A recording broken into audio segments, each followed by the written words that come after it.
Growing up as a kid, we usually play during the king tide, and we didn't realize how serious it was until growing up.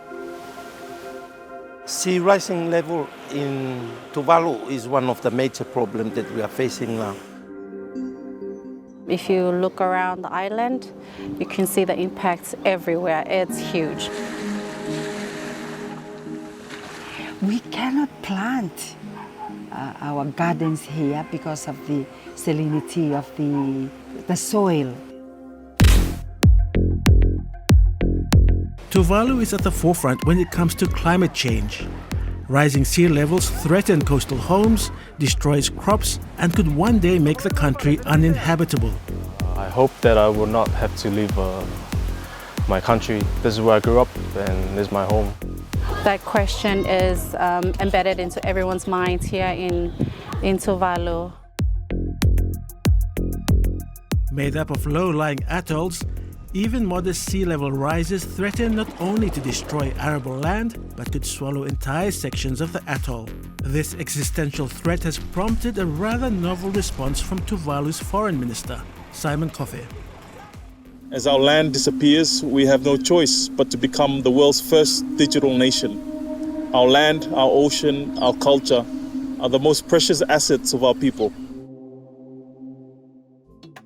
This speech from COP27 went viral and prompted a flurry of responses online. So this country is moving full-time into the metaverse.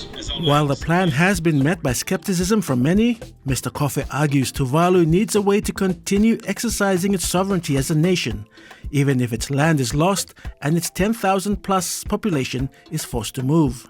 Imagine in the future that Tuvaluans are dispersed across the earth.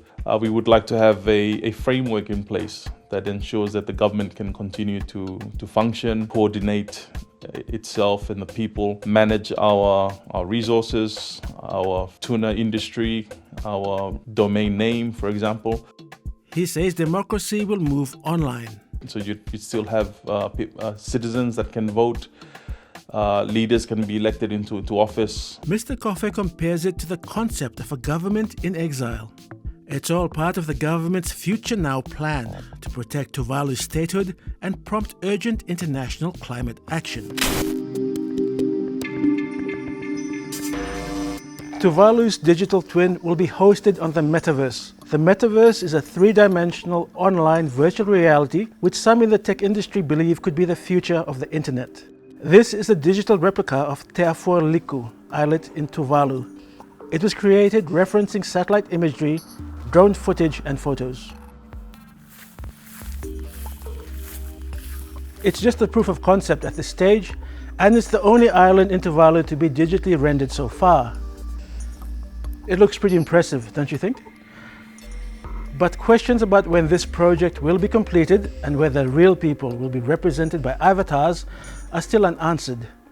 David Nord, who heads the Accenture team who created this prototype, says there are a number of ways to provide access. If you think of the typical things that are low barriers for people, it's a web browser, secondly, a mobile phone. The third option would be if you did want to do it in some kind of immersive environment in a VR headset. As long as you have access to a device that has an internet connection, you should be able to experience this. Don't worry if you don't have an internet-connected device. Mr. Coffey says the government will provide Tuvaluans with devices to ensure everyone has access. I support the idea because saving our culture and our tradition and our heritage is one of the important things that we need to save for our future generation. It's very innovative. It's something that's never been done before. I'll have to disagree with having a digital copy of Tuvalu on the metaverse. It's like people or our leaders are already losing hope that Tuvalu will sink, but here we are still fighting. But some experts are expressing doubt. Something that needs to be a part of this story is the fact that technology, particularly cloud technologies, their environmental cost is often invisible until you do a little bit of digging.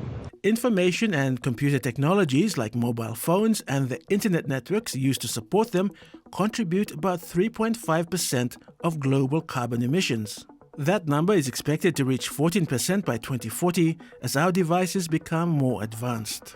And of course, that's a cruel irony here, which is Tuvalu, of course, being a small Pacific nation, all of their residents going online isn't going to have a huge effect. But at scale, this idea of nations going digital could have a real negative effect in terms of increased greenhouse gas emissions. In the best case scenario where Tuvalu can be saved, Mr. Coffey hopes to have a digital nation that exists alongside a physical one. Either way, we're going to build a digital nation. It makes life much easier for us.